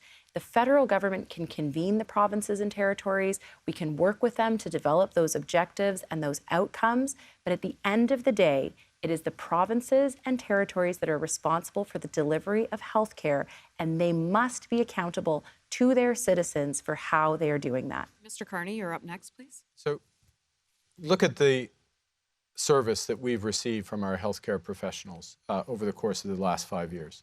The enormous strains of working under the pandemic. Then the enormous strains that come after that on these professionals who are there at the front lines for us day in, day out, through the night, of a system that is short on resources, a system that has chronic care challenges as we age. We have a responsibility as the federal government to be part of the solution here. And we have an opportunity to make a systemic change because of technology. And if we have an openness, the provinces have an openness to use that in a way that empowers nurse practitioners, pharmacists, doctors, to provide a broader range of services to more people, more effectively. Last point, the federal government can help with that transition, can help with the leverage, and can help drive that change. Ms. Freeland. Well, Hannah, you asked, does money matter? And I do think it's really important for Liberals in particular to be clear, money does matter and money helps. And so I was really glad to be finance minister when we stepped up federal government support for the healthcare system, $200 billion. We saw that the healthcare system was under unbearable strain after COVID and that Canadians were suffering, and we stepped up and we made that commitment. I think we also have some real opportunities. Technology is a huge enabler, and I have seen in Toronto, at the University of Toronto, some amazing AI technologies being used to deliver better care in emergency rooms, better care for people after surgery. And not only is the care better, it costs less money and takes less time of trained healthcare professionals. So there are real opportunities. But I just want to conclude by saying something about the provinces. I think that transparency, is the winning ticket here. And having real transparency on healthcare outcomes across the country would help all Canadians, and it would help Canadians to see what's working and what isn't. But I do want to say to the premiers of the provinces and territories, I respect your work running the healthcare systems. It's really, really hard. And as Prime Minister, I would work really collaboratively with you and would recognize you want a healthcare system that works too, and you are the ones who are running it. We are going to give 15 seconds to Ms. Gould and 15 seconds to Mr. Baylis before moving into the next theme. Great, thank you. So first of all, my job as Prime Minister is to stand up for Canadians, whether that is to the opposition or whether that is to premiers. Of course, I would work collaboratively, but you have a responsibility to your citizens to deliver healthcare effectively. But one thing that I think all of us agree on this stage is protecting our public healthcare system. Pierre Poilievre is in the pockets of people who want to privatize our healthcare system for profit. That is not something that I think any Liberal stands for. We will protect our universal healthcare system for Canadians. Frank Baylis. So in the 1960s, when the system was designed, if you were unlucky enough to have diabetes, heart disease, cancer, you passed away much earlier. Today, we have extended your life expectancy. Now with that, that's the paradigm change that we need. Our system wasn't designed to look after those people, so we need to readapt it, redesign it to look after those people. That's how we'll have better healthcare, and it'll actually cost less. Okay, I want to thank you for that third theme. We're going to move into our final theme of this evening. It has been whipping by, I must say. And this is, again, a 1-minute question for everyone. And it is, again, a question from one Liberal from Alberta. Her name's Rhonda. She says, are you keeping, and we did hear this in the French debate last night, but not in the English so far, are you keeping or getting rid of the consumer tax? But to that, most of you here have supported this marquee government policy for years. If you agree with ending it, why do you agree with ending it now? So I am going to start with Mr. Carney on this one. Thank you, Hannah. Thank you, Rhonda, for this question, fellow Albertan. Yes, I support ending the consumer carbon tax, and to be absolutely clear, that's on consumers, it'd be on small businesses, it'd be on farms as well. The reason I do is twofold. One, politics is about people, and this has become too divisive for Canadians. Okay? Secondly, the contribution of the consumer carbon tax is a little less than 10% of our emissions reductions. I've spent a substantial portion of my career working on these issues, and there are better ways to accomplish those emissions reductions, particularly on my proposal, is that big polluters will pay Canadians, not taxpayers, big polluters will pay Canadians for their emission reductions and will improve the options for and the ability of those companies, who are some of our most important companies, to get their own emissions down. Okay, we're going to come back and debate this more, but Ms. Freeland, you are next with 1 minute. Well, since we're talking about climate action, I do want to start by recognizing the role that I think history is going to judge very positively that Prime Minister Trudeau has played on climate action. He is the first Canadian Prime Minister to really move the dial. And under his leadership, we have become a country where the economy is growing while emissions are going down. That is a huge accomplishment for our children and grandchildren. On the consumer price on pollution, I was the first candidate to come out and say I would lift that. And the reason is really simple. Democracy is about listening to people. And Canadians were very clear with us in conversations with me that they didn't think that policy worked for them. What we need is carrots. We need incentives to double down on the incentives I put in place, the Canada Growth Fund, the investment tax credits, to create a green transition that delivers jobs and growth for the Canadian economy. I know that we can do that, and I know that that's what Canadians need. And if we let Pierre Poilievre be elected, that will be the end of climate action in Canada. Okay, we're on the 1-minute segment, and Mr. Baylis, you're up next. Thank you. So I will implement a climate policy that will have a direct and tangible impact on fighting climate change.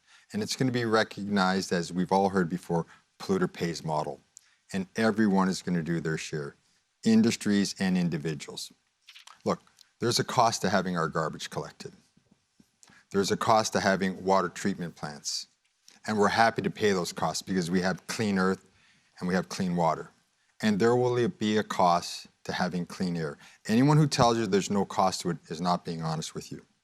So to answer your question about this carbon tax, presently it's not working because what it's doing is just circulating money around.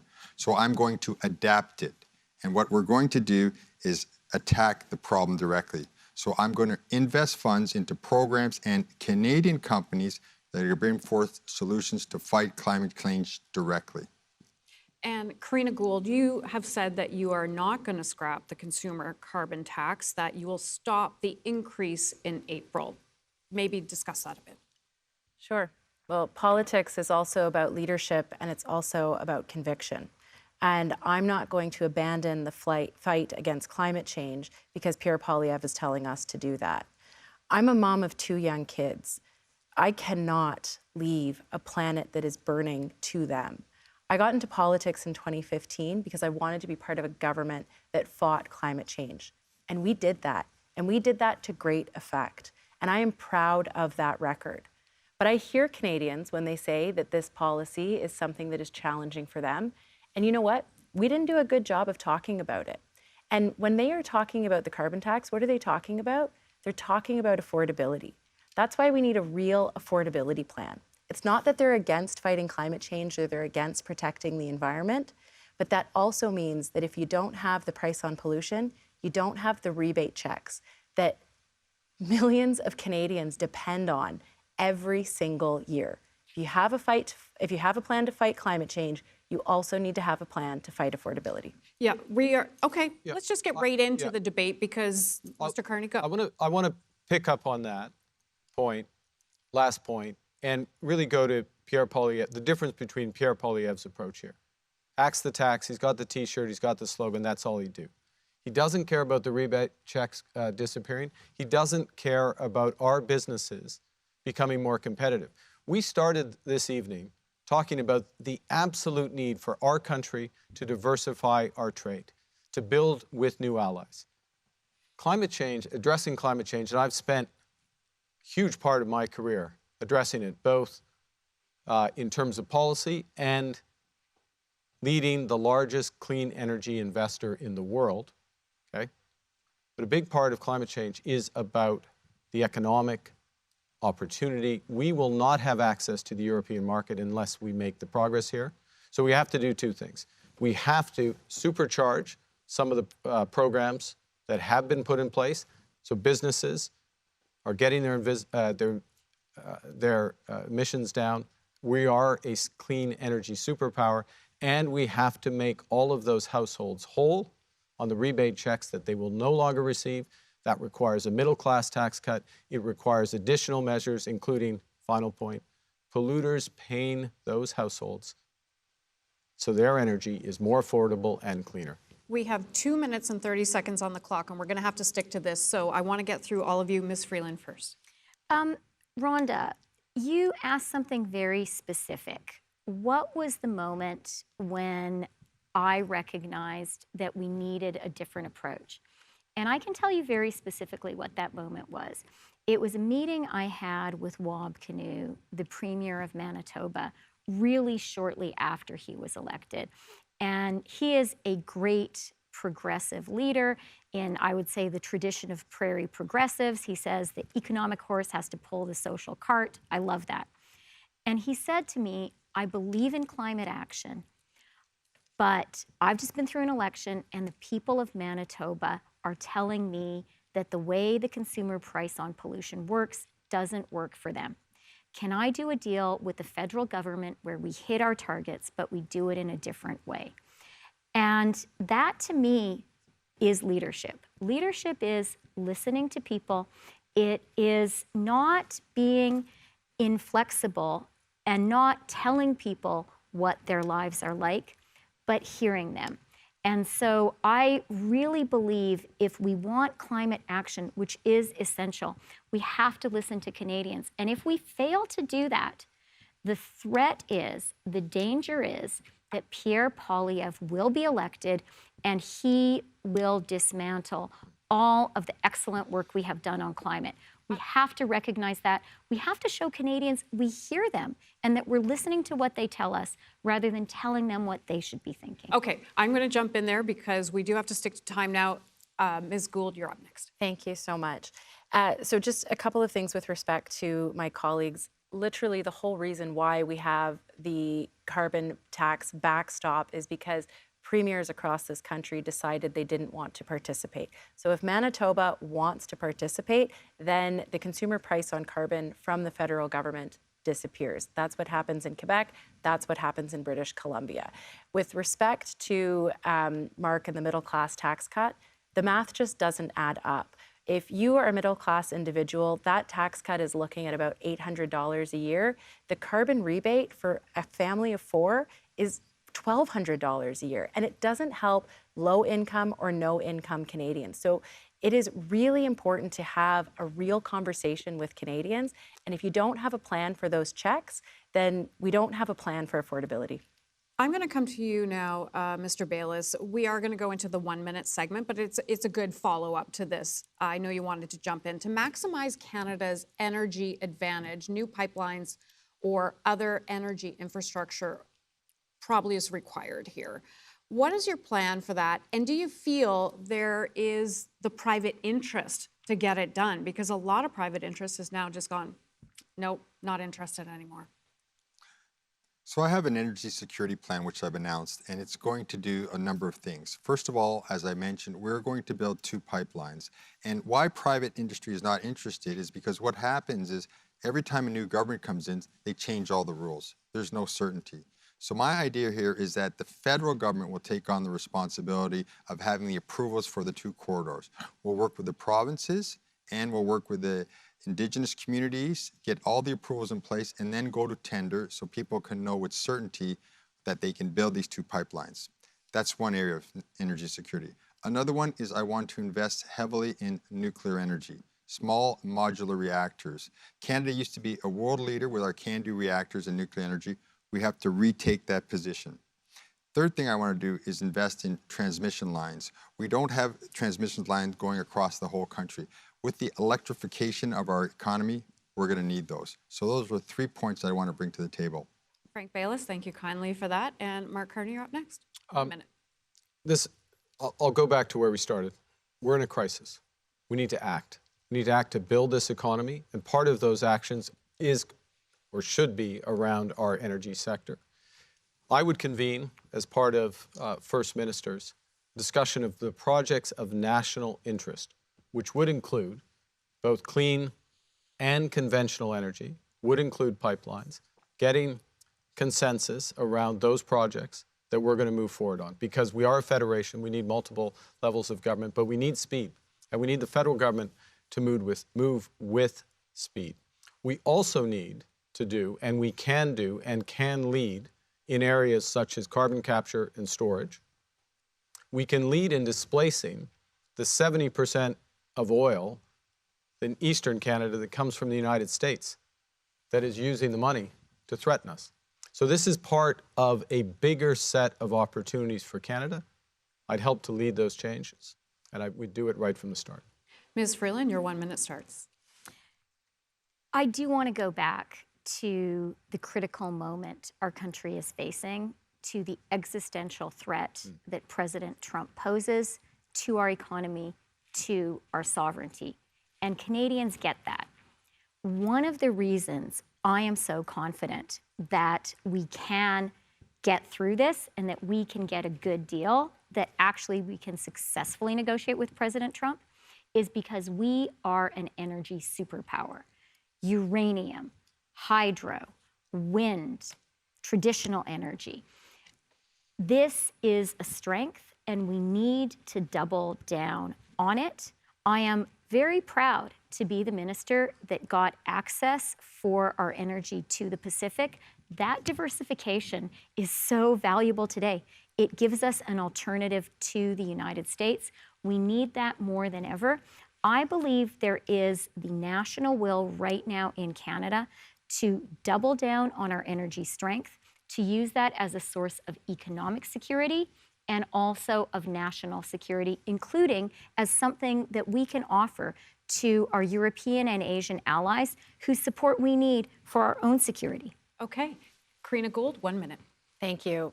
Energy security is imperative not just for our economic security, but also for our sovereignty. And as Canadians, we know how to do something really well. We know how to skate to where the puck is going.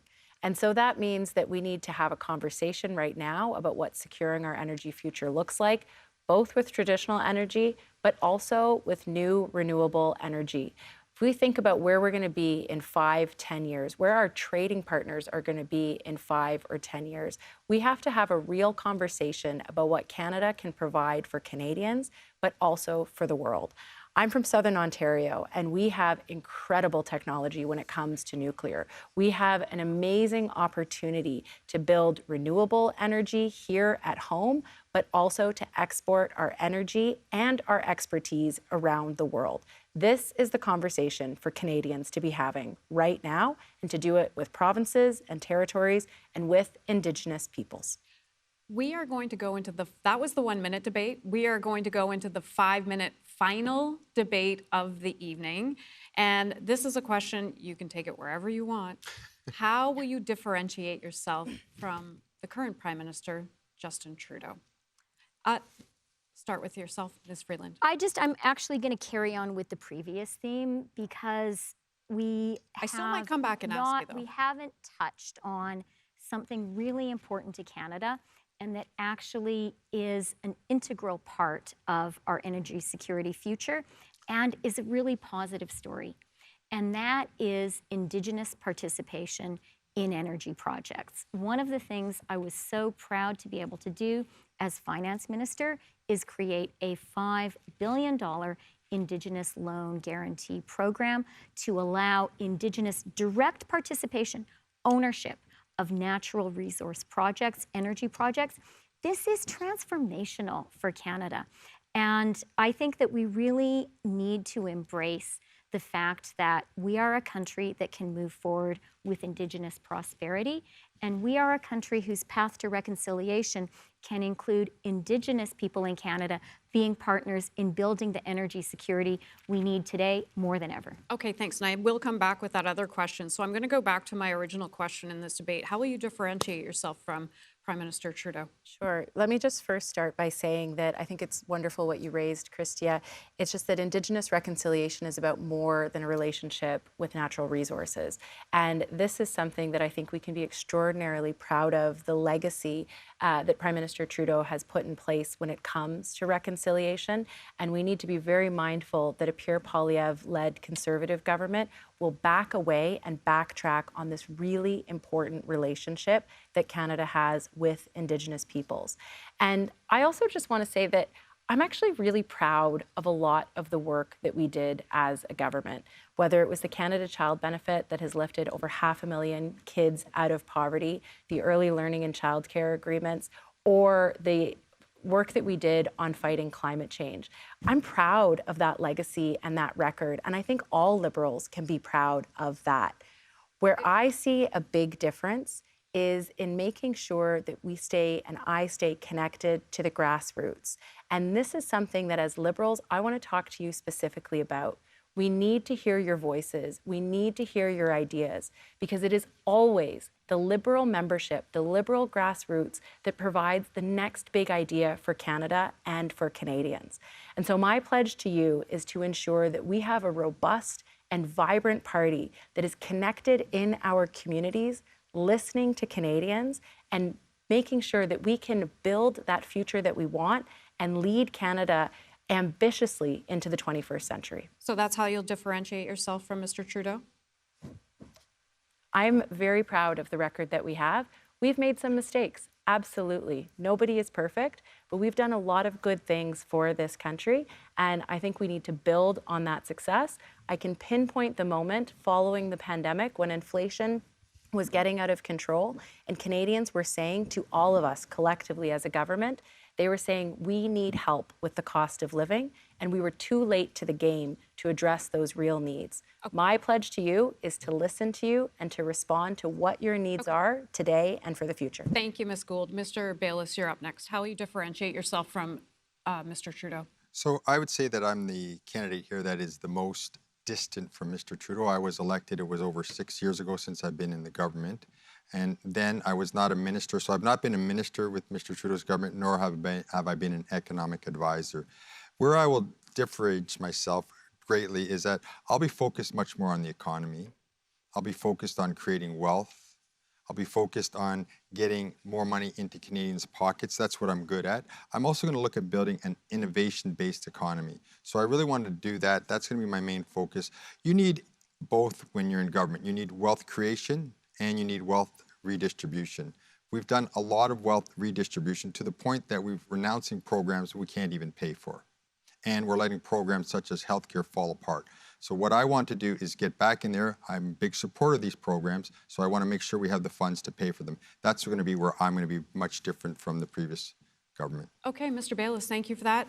Mr. Carney, you're up next. Thank you. Thanks for the question. Look, I'm different in the following respects. First, focus on the economy. Laser focus on the economy, and that means good jobs, people's wages growing faster than inflation. It means getting prices down. It means building homes. It means building a future for this country. Secondly, I'm much more hands-on. I'm much more of a hands-on person, hands-on manager. I focus on results and getting things done. Thirdly, and I've heard this, I'm fortunate to have support in the caucus. I hear directly from the supporters about more regular and two-way dialogue with the caucus.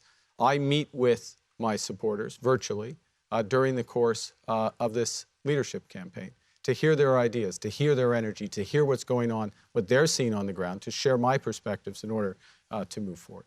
Okay, and Ms. Freeland, I am going to come back to you on this one. I only have about 30 seconds on this. How would you differentiate yourself after being in the Justin Trudeau government for all of these years?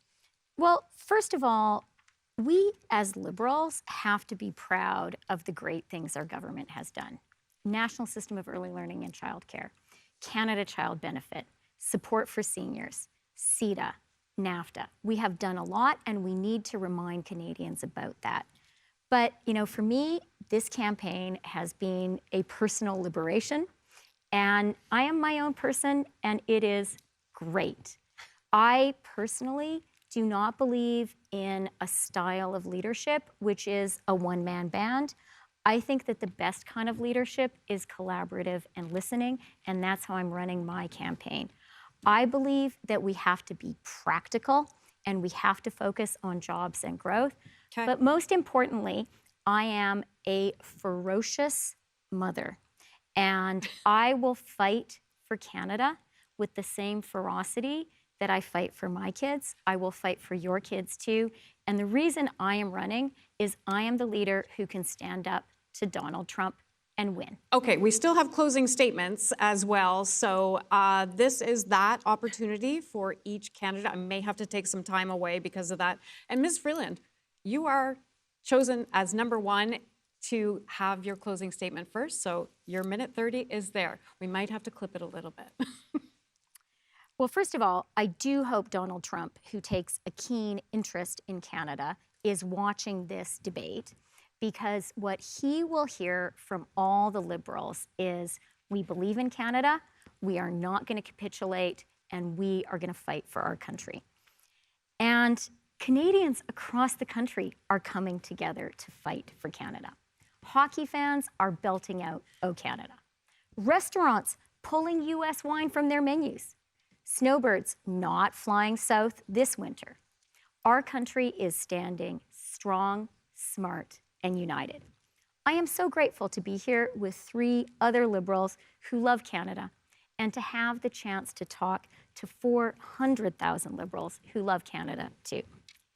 Now, Pierre Poilievre, he actually agrees with Trump. They both say that Canada is broken. We know that's not true. We are leading a great wave of Canadian patriotism. Let's use that passion to make our amazing country even better. I know we can do it. Let's commit tonight to fight for Canada. All 4 of us on this stage, all of us Liberals, all of us Canadians. Together, we will win. Chrystia Freeland, thank you so much for your closing statements. Now, Karina Gould, your time. This is a critical time for our party and for our country, and we have to meet this moment.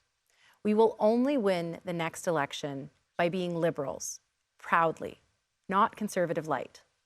Not by running from the progress we've made, not by putting forward ideas that just tinker around the edges. We deserve a leader who is honest with Canadians, who can unite us around big ideas, and who has the political experience to deliver real solutions to the problems we face. A leader with a track record of standing up to bullies, a leader who won't back down. I've always been someone who will stand by what I believe in, say what I mean, and fight for what is right.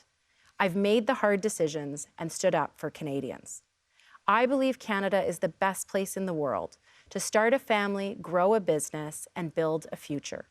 Because we are a nation of dreamers and doers, creators and innovators. Because Canada is where opportunity, empathy, and progress walk hand in hand.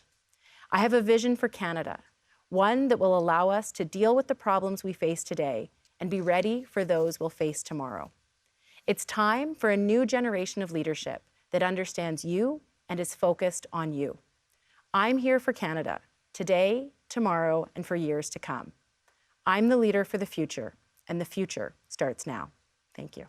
Karina Gould, thank you so much. Frank Baylis, you're up next. Thank you. So Canada is a country of wide open spaces and big ideas. And with my plan, we will build a strong and resilient economy that will benefit all Canadians. We will improve our healthcare system, and it will become the best healthcare system in the world. We will modernize our federal government so they can deliver its services to our citizens in a very effective and efficient manner.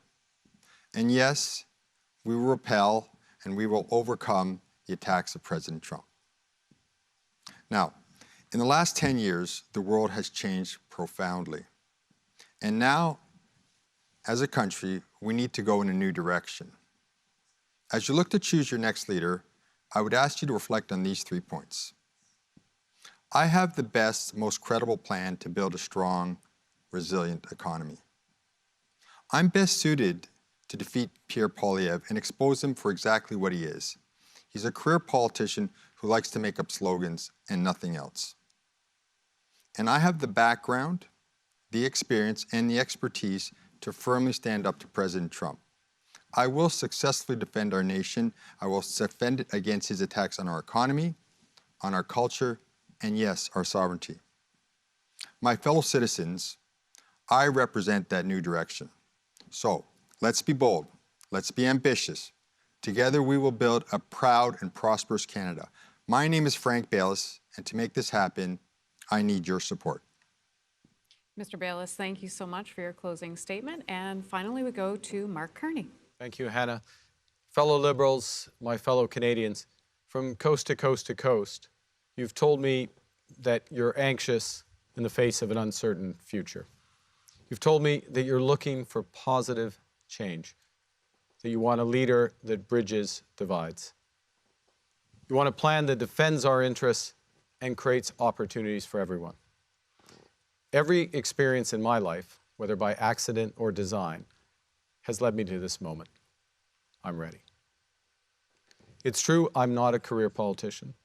I am a pragmatist who knows how to get things done.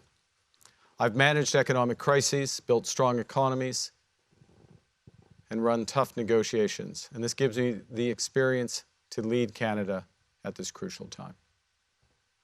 We're facing a very different world to the one we've known all our lives.